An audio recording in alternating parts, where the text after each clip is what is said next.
ఈరోజు సెప్టెంబర్ 17వ తారీఖున తెలంగాణ విముక్తి దినం, విమోచన దినం, విద్రోహ దినం అనేక రకాలుగా తెలంగాణ ప్రాంత ప్రజలు పిలుచుకుంటూ ఉంటారు.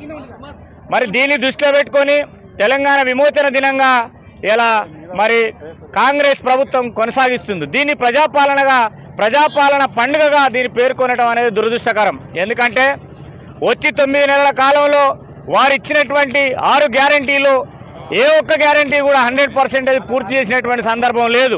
పోగా తెలంగాణ మంత్రుల మీద, తెలంగాణ మంత్రులు, ముఖ్యమంత్రులు ఇష్టం ఉన్నట్టుగా తెలంగాణ ఎమ్మెల్యేల మీద భౌతిక దాడులు చేస్తూ ఉన్నారు. ఇప్పటికీ తెలంగాణ ప్రాంతంలో అనేక మంది రైతులు ఆత్మహత్య చేసుకున్నారు. అదేవిధంగా తెలంగాణ ఏర్పాటు కంటే ముందు తెలంగాణ తల్లి విగ్రహాన్ని ఆవిష్కరించుకొని తెలంగాణ వ్యాప్తంగా ఊరున పల్లెపల్లెన తెలంగాణ తల్లి విగ్రహాన్ని ప్రతిష్ఠించుకోవడం జరిగింది. దాన్ని తెలంగాణ సెక్రటరియట్ గౌరవ అప్పటి ముఖ్యమంత్రి కేసీఆర్ గారు నిర్మాణం చేశాడు అద్భుతంగా. అటువంటి సెక్రటరియట్ ముందు తెలంగాణ తల్లి విగ్రహం కోసం స్థలం కూడా కేటాయించడం జరిగింది. కానీ దాన్ని వ్యతిరేకిస్తూ తెలంగాణకు ఏమాత్రం సంబంధం లేకుండా ఎప్పుడూ అమరుడైనటువంటి రాజీవ్ గాంధీ విగ్రహాన్ని పెట్టడం భారత రాష్ట్ర సమితి పాలకుర్తి నియోజకవర్గం తరఫున మేము వ్యతిరేకిస్తున్నాం. గౌరవ మాజీ మంత్రి ఎర్రబెల్లి దయాకర్ రావు గారి పిలుపు మేరకు ఈ ప్రాంతంలో పెద్దలు డాక్టర్ సోమేశ్వరరావు గారు, అర్బన్ పార్టీ, రూరల్ పార్టీ అందరం కలిసి ఈరోజు తెలంగాణ తల్లికి పాలాభిషేకం చేస్తూ రాష్ట్ర ప్రభుత్వం యొక్క విధానాన్ని వెండగడుతున్నాం. ఇవాళ అనేక రకాలుగా తెలంగాణ ప్రాంతంలో రైతులు ఆత్మహత్య చేసుకుంటున్నారు. 45% కూడా ఇప్పటి వరకు రుణమాఫీ కంప్లీట్ కాలేదు. ఇంకా కొన్ని లక్షల మందికి రుణం చెల్లించాల్సినటువంటి అవసరం ఉన్నది. అట్లనే వాళ్ళు ఇచ్చినటువంటి అనేక గ్యారంటీలు, ఇవాళ 4000 పెన్షన్ లేదు, విద్యార్థులకు పెన్షన్ లేదు, స్కాలర్షిప్స్ లేవు, మహిళలకు 2500 లేదు. కేవలం ఒక అడప మరి బస్సులలో స్త్రీలకు ఉచిత ప్రయాణం పేరుతో రోజు కొట్లాటలు సృష్టిస్తున్నారు. అదొక్కటి తప్పితే ఆడబిడ్డలకు స్కూటీలు లేవు, రైతులకు 5,000 రూపాయల మరి రైతు బంధు కారుకు లేదు.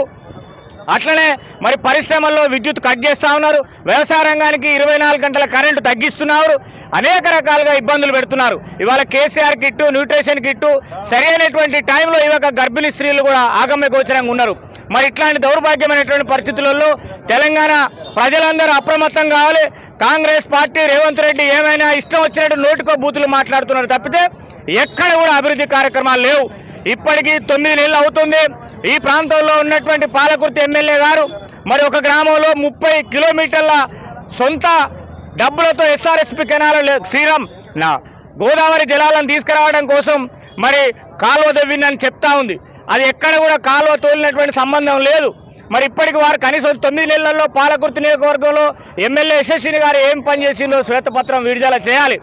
దానికి పోగా ఏమైనా రోజు పత్రికలలో, సోషల్ మీడియాలో ప్రచారం చేసుకోవడం తప్పితే ఎక్కడ కూడా సరైనటువంటి అభివృద్ధి లేదు. రైతులు అల్లాడుతున్నారు, మరి ప్రజలు అల్లాడుతున్నారు, విద్యార్థులు అల్లాడుతున్నారు, మహిళలు అల్లాడుతున్నారు, రైతు కూలీలు అల్లాడుతున్నారు. ఇప్పటికైనా కళ్ళు తెరిచి ప్రజాపాలన పేరుతోని ప్రభుత్వం మోసం చేస్తుంది. నిజమైనటువంటి వాస్తవాలను గ్రహించి వాస్తవమైనటువంటి సమస్యలను గుర్తించి వాటి పరిష్కారం కోసం ప్రభుత్వం పనిచేయాలి తప్పితే ప్రజాపాలన పేరుతోని తెలంగాణ ప్రజల మీద ఉక్కుపాదం మోపుతా ఉన్నాడు. నిన్నగాక మొన్న 50 సంవత్సరాలు కంప్లీట్ చేసుకున్నటువంటి మానవ హక్కుల సంఘం నిజ నిర్ధారణ కమిటీకి కరకపల్లికి బూటకపు ఎన్కౌంటర్ల పేరుతోని అక్కడ చనిపోయినటువంటి విప్లవకారులను నిజ నిర్ధారణ కమిటీతో పోతే వాళ్ళని అటకాయించడం జరిగింది. కానీ 50 సంవత్సరాల పేరు మీద ఎక్కడ కూడా చేయలేం. ప్రజాపాలన మార్పు రేవంత్ రెడ్డి సర్కారు ఏదో చేస్తుందని భ్రమలు పడి వాళ్ళని కాంగ్రెస్ని గెలిపేయడం జరిగింది.